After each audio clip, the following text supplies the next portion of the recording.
Samahan niyo naman nga ako at magluluto tayo ngayon ng pang-ulam namin mamayang tanghali at pang-dinner na rin. Dinner? Hoy! Charot!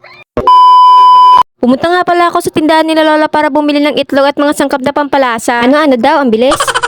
Lagay ko na nga pala dyan yung itlog at harina para maimekos-mekos na. Hoy! Lagyan ko na nga rin pala yan ng magic yellow para mas lalong sumarap. Naglagay na nga rin pala ako dyan ng paminta. At syempre anong sunod dyan ay mekos-mekos na. Hoy!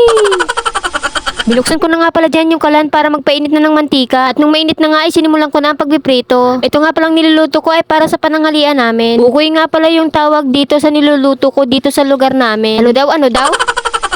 At nung mag golden brown na nga ay agad ko nang binaliktad. Dugkat, binaliktad, binaribad. Hoy! At nung maluto na nga pala yan ay yung finished product. O, diba may sunog pa? Kinapon nga pala ay nagprepare na rin ako ng pang-ulam namin para mamayang gabi. Pasensya na nga pala sa maliliit na hipon kasi kahit ako naawa na rin eh. Hoy!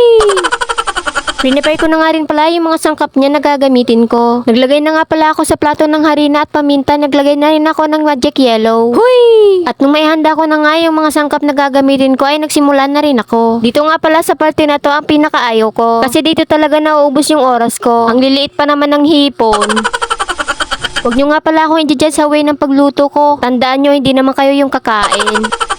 Excuse me nga pala, sa kamay ko dyan, naghugas naman ako mga 10 times. Kaya naman, malinis na yan. Hoy! At dyan nga pala, sa party na yan, ay pagod na ako. Hoy! Kasi simula pa lang eh. Hanggang dito na nga lang pala ang video ito. Huwag mo nga palang kalilimutan mag-like, follow, and share. Salamat!